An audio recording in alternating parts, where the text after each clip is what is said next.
terserah kon fakultas apa, terserah kon NU atau Muhammadiyah, tapi ketika kita kumpul, kita bikin apa-apa, outputnya itu teamwork, gitu, kejujuran, kebijaksanaan bersama, kan begitu. Nggak, pokoknya kita hindarkan segala hal yang menciptakan friksi. Kalau di Indonesia, Mas, friksi itu kalau di atas itu memang dibikin. Kalau di bawah itu karena itu tadi, karena tidak ada tadabbur. Jadi kalau di bawah kan misalnya ada masjid-masjid yang ada kalau sholat di situ dipel. Kalau weweh ditumplek gitu loh Mas ya. Kenduran itu haram, tahlilan haram gitu-gitulah. Itu yang bikin orang bertengkar. Itu yang asli memang dari tafsir-tafsir Islam yang melahirkan perpecahan.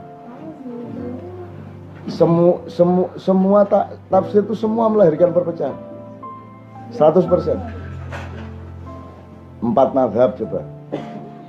Emang Syafi'i, Hanafi, Hambali, satunya tadi Maliki, emangnya dia pernah mau bikin mazhab? Dia tanya sama dia. Anda ke kuburan sana. Tanya, panjenengan riyen ndamel mazhab nang mboten? Ora aku. Aku iki meng anu ditakoni wong aku jawab. Kok terus dadekke mazhab? Kok terus dadekke aliran? Kok terus dadekke institusi? Kok jadi brand, jadi label? Mereka nggak punya niat seperti itu loh. Maka saya, seluruh gerakan saya itu tak ancam, dadi aliran tak tahu nyuraimu kan. Pokoknya nggak boleh ada label, nggak boleh ada kultus, tidak boleh ada institusi yang di wilayah kita, nggak boleh. Saya bikin ini, kalau Anda orang NU supaya NU Anda lebih NU dan lebih Islam. Anda tetap NU, ojo terus pindah ikut golongan saya bukan golongan. Saya ini ruang. Saya bukan perabot kan itu. Kira-kira Mas, soal terserah Anda sekarang bagaimana. Nek perasaku itu. Nah, kalau kita di Australia kok terkontaminasi oleh pertarungan yang ndak itu. Anda tahu nggak ISIS sudah ndak ada sekarang. ISIS ini sekarang di Timur Tengah udah ndak ada. Nggak tahu tuh Anda. Nggak tahu dari mana Anda akan tahu berita seperti itu. Nggak ada ISIS, sudah habis sekarang. Hari ini. Ayo bicara nih ngerti. Aku emang percaya karo medsos, percaya karo media massa pekok kayak orang ngerti apa-apa ya. Beneran ya Mas? Pada pekok Loh, ini ISIS udah nggak ada Mas, sudah habis. Dihabisin sekarang. Cuman karena yang menghabisi ini bukan Amerika, bukan Inggris, bukan Saudi, tidak diberitakan. Gitu loh Mas. Jadi orang boleh orang dimuat berbuat baik asal pro penguasa yang dibuat. Jadi kayak saya bikin ma'ian kayak gitu ya, 40.000, 30.000, 20.000 terus menerus sampai pagi. Tidak pernah satu kata pun untuk keluar di media massa. Kan gitu. Meskipun aku gak paten gak karena urusan itu gitu ya. Di YouTube keluar. Loh, YouTube terbongkar lah. Enggak, kalau YouTube itu memang oleh Allah dibikin untuk saya. Ya Allah menciptakan proses sehingga menjadi internet dan YouTube itu memang itu hadiah untuk saya. Karena saya kan keluar dari media massa tahun 98. Saya keluar dari Kompas, Tempo, semua TV, semua saya tidak mau masuk. Sampai hari ini saya tidak mau. ILC memaksa saya, tapi kan bolehnya rekaman tok. Tapi saya disuruh datang tidak akan mau. Jadi sejak tanggal 22 Mei 98 saya off dari semua media massa. Terus Tuhan kasih YouTube. Yes. Sekarang bangkrut media-media. Bangkrut. Wong kamu menayangkan sesuatu yang tidak laku, terus kamu pikir kalau yang laku itu cengengesan gitu. Wayang wong mati. Semua mati, tidak ada lagi. Pelawak itu mati Mas. Mana ada pelawak sekarang? Sing ono wong cengengesan. Kita tidak melahirkan lagi Bagito, apalagi kok Bagio, Basio. Tidak ada lagi manusia sekaliber itu. Karena dibunuh semua. Kayak Got Talent itu nanti bunuh juga. Avi bunuh juga. Bunuh itu maksudnya gitu. Digedek-gedek no juara. Terus begitu gak payu buang. Itu semua gitu. Bikin berhala disembah, nggak laku buang. Tiap hari bikin berhala tuh TV. Jadi kalau yang namanya iblis dan dajjal itu benar-benar media massa di Jakarta itu, Mas. Dan itu bilang sama mereka bahasa ngomong gitu, enggak ada masalah. Ono wonge tak omong ngono. Kan mulane kon dodol bakso ya ta, Rek. Apa kon kate dadi wartawan ngene-ngene iki. Jual bakso sini. Halal jelas. Cak, Ya. Nyuwun sewu.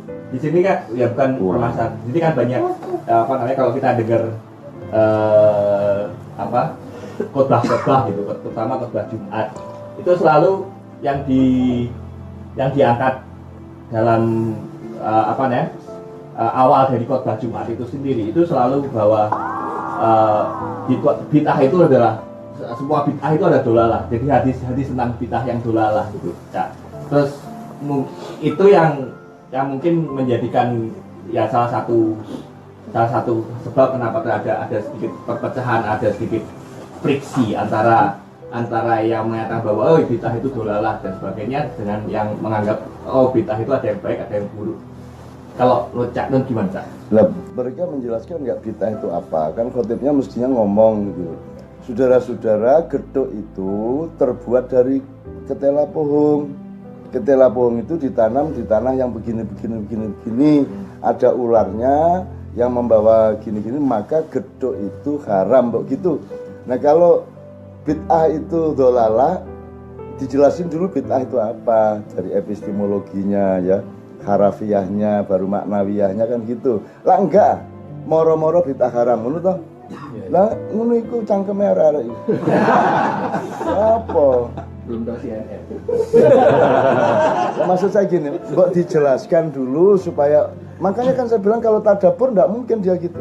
Kalau pakai tadabbur, sebenar apapun saya, belum tentu saya omongkan. Saya harus membaca forum, saya harus membaca responden saya. Meskipun saya bernafsu ingin ngomong sesuatu hal, saya tahan.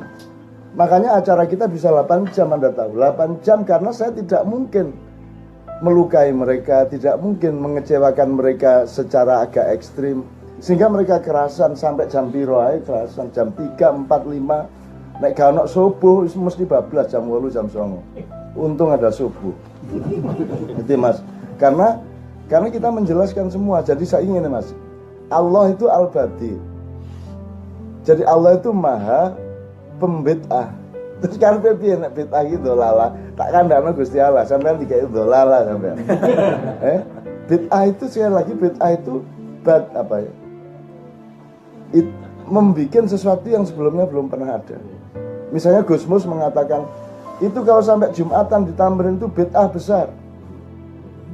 Oh, tapi Gus Mus juga gak jelas no ya. Maksudnya kita besar ya apa kan seolah-olah Jumatan lalu di apa gerakan 212 itu bid'ah segala macam. Memang bid'ah. Belum pernah ada orang 7 juta Jumatan di jalan raya kan gitu. Itu kan bid'ah namanya. Apa namanya, gabungan antara 7 juta Jumatan sama jalan protokol, itu bid'ahnya di situ. 7 jutanya enggak bid'ah, Jumatannya enggak bid'ah, jalan protokolnya bid'ah. Begitu digadokno. Bid'ah itu sama dengan kopi dikai sambel, bid'ah. Nek gak percaya coba ambil kopi terus kasih sambel. Lah gebres-gebres sampai. Jelas ya Mas ya. Nah menurut saya kasusnya seperti yang saya omongkan pertama, ndak arif, ndak bijaksana, mbok dijelasin kepada umat.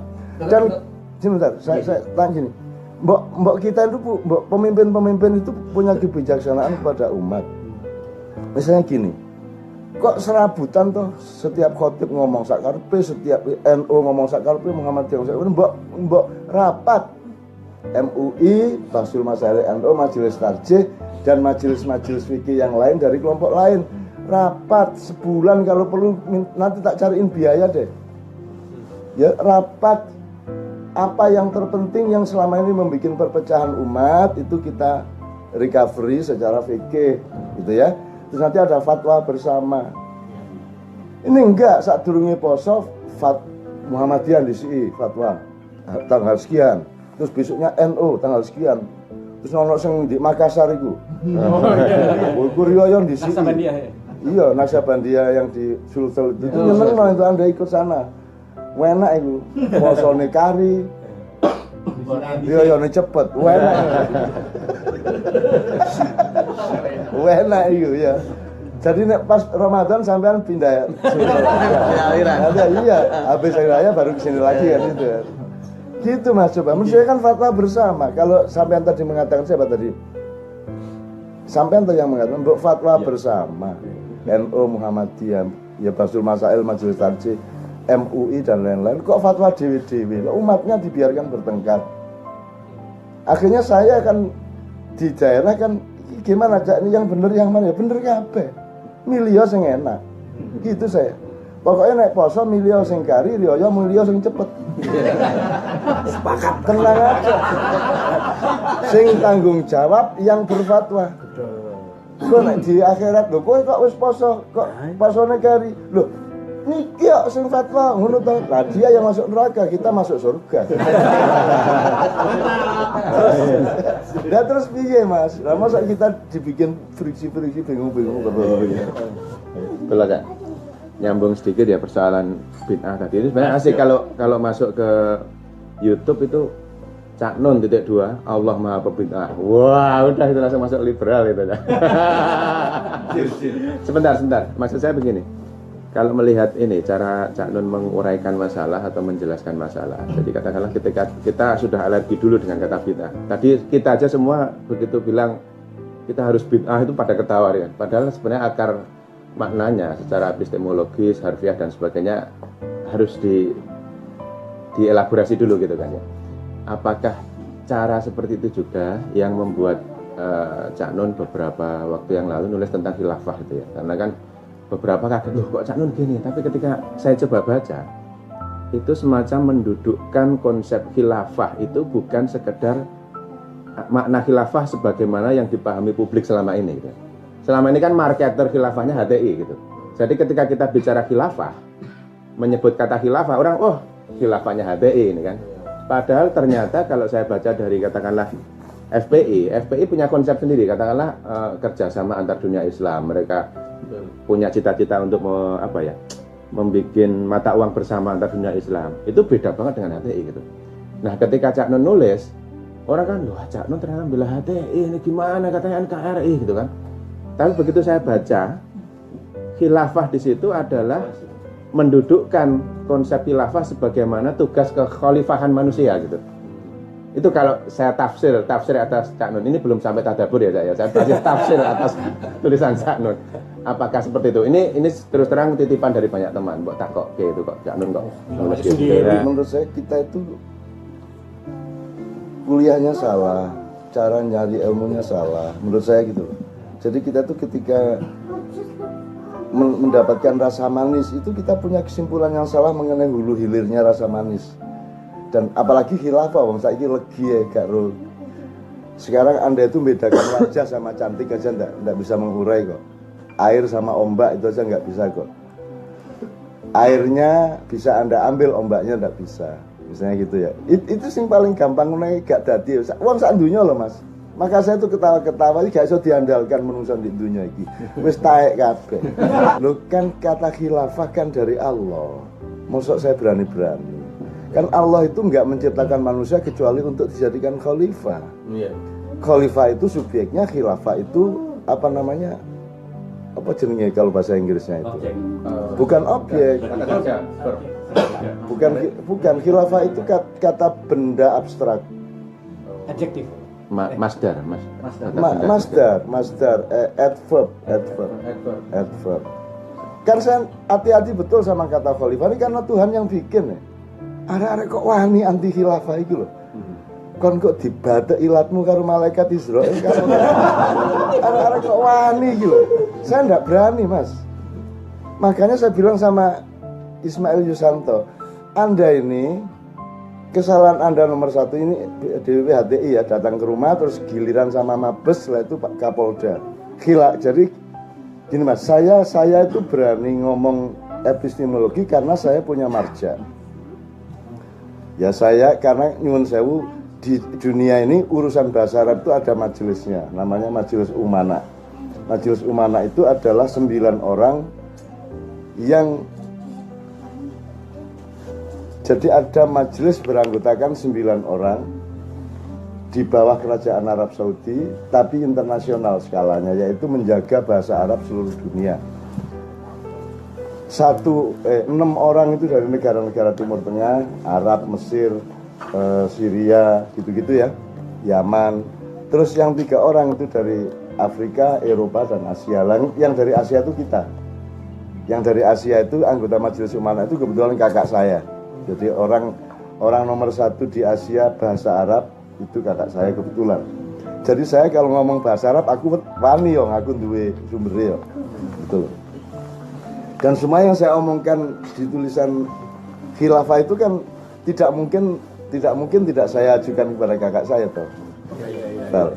Secara kebahasaan, secara apa tafsir, secara apa konstelasi apa segala macam mesti tak rekonfirmasikan. Oke, jadi saya kira masuk ke khilafah. Bedanya HTI sama saya bilang sama Ismail Yusanto dan teman-teman. Kalau Anda itu khilafah itu sudah prasmanan makanan.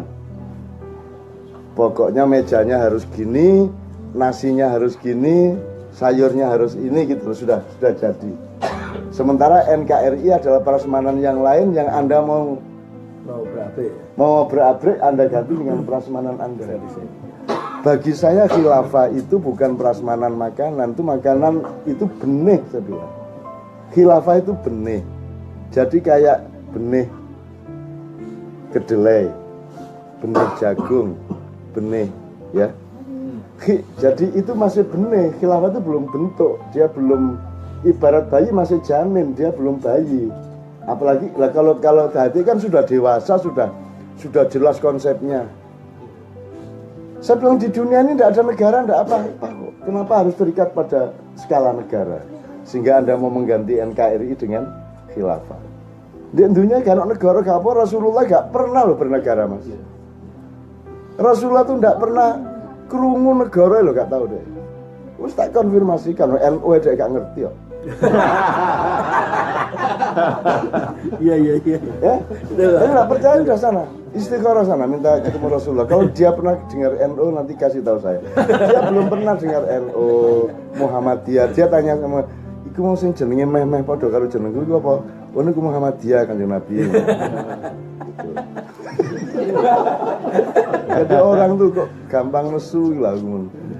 Dia khilafah itu benih mas. Jadi khalif gini, ini jailun fil ardi khalif itu artinya saya menjadikan manusia gini. Anda ya manusia ya, Adam ya. Adam bisa saya sebut Adam, nomor 2 saya sebut manusia. Nomor 3 saya sebut abdi, hambaku, hambanya Allah. Nomor 4 saya sebut khalifah, Anda khalifati, khalifatullah. Jadi Anda itu duta saya, gitu ya. Nah Allah ketika bikin Adam, itu yang dia sebut bukan Adamnya, bukan manusianya, bukan Abdullahnya, tapi khalifahnya, fungsinya. Itu nggak mas ya? Iqbal, sarjana, apa misalnya ya? Sarjana sastra, terus kepala apa di Indonesia? Projo yang jelas. Dia projo. Nah, yang kita omongkan ini bukan Iqbal dari mana, Iqbal ini sarjana apa. Yang diomongkan Allah adalah fungsimu di masyarakat. Nah, khalifah itu adalah fungsi itu. Jadi fungsi pengelolaan. Jadi khilafah itu tata kelola. Gitu loh. Kok orang kok terikat pada kata khilafah terus paranoid, kan gitu. Bagaimana Anda ini kok gampang menparanoid? saya itu merdeka dari semua kata-kata kok. Karena saya harus taat kepada makna yang aslinya kan gitu. Oke, jadi sekali lagi khilafah bagi saya itu benih. Dia kalau tumbuh bisa jadi republik, enggak apa-apa. Jadi kerajaan, enggak apa-apa. Kesultanan, monggo. Komunitas tok, tribe tok, enggak apa-apa. Gitu loh kalau saya. Terserah bentuknya yang Anda sepakati. Sama dengan ketela, mau jadi gedok monggo, mau jadi keripik monggo, enggak masalah. Itu sesuai dengan kesepakatan kesepakatan komunitasnya. Sekarang kalau HTI mau bikin begitu, mbak runding dulu sesama Islam dulu, runding ke PP Muhammadiyah, ke PBNU kan gitu. Mestinya ojo tuh di Senayan khilafah. Akhirnya semua orang salah paham. NO sampai anti khilafah itu lah. Gusti Allah kaget loh, kok NO anti khilafah? Kok NO anti khilafah bagaimana? Kalau anti khilafah versi HTI masih oke. Gimana sih? Nek anti khilafah itu kan sampean menyinggung hatinya Allah. Piye to ki bocah-bocah iki? Piye to tak gawe iso ngising apa piye? Kan gitu. Kan gitu. Kalau anti khilafah versi HTI oke, tapi kalau anti khilafah kan celaka dong kita. Wong itu konsepnya Allah. Allah tidak bikin kita kecuali untuk jadi khalifah. Maka bekal kita adalah khilafah, tugas kita adalah khilafah. Masa gitu aja tidak bisa memahami coba. Masa cuma saya bilang khilafah NKRI, terus teman-teman ngomong, "Cak Nun kok pro HTI?" Ya apa sih? Aku iki mek nyeret pedus kok anggap pedus sih lah. Aku mau bukan kandang PT ono Cak Nun kloro saiki lho. Bagaimana nih kaum intelektual modern ini? Bagaimana sih? Kenapa semua kok nggak punya ketangguhan intelektual, nggak punya koridor ilmu, gitu loh. Makanya sama setan pada takut. Makanya kalau ngimami, ayo dirapatkan softnya supaya tidak diisi setan. Setan yang guyut, loh. Saya nggak butuh soft. Aku sudah di dalam hatimu kok. Nah aku ngimami mas, makanya aku mau ngimami loh sampai hari ini. So, nah aku ngimami, ayo setan sing ngerti sembahyang musisan gini. Ayo setan iblis dajjal kalau mau ikut sholat sekalian sini. Gitu kalau saya. Enggak terus dirapatkan softnya. Kok rapetnya nih terus kon sujudmu piye, kok malah susah. Mestinya renggang dong. Kan gitu mas. Waktu tahiyat akhir kan butuh ruang untuk 1,3 1,4. Kok malah disuruh rapet gitu loh, nggak ngerti juga saya. Jadi orang sekarang tuh masuk anginan, dididik masuk angin, dididik demam, kurungu khilafah demam, kurungu apa demam gitu loh mas. Kok mbembetnya ini ada kayak gitu. Jadi saya kan pakai bahasa Jawa Timur ya mas. Jadi paham ya Bal ya? Jelas ya Bal?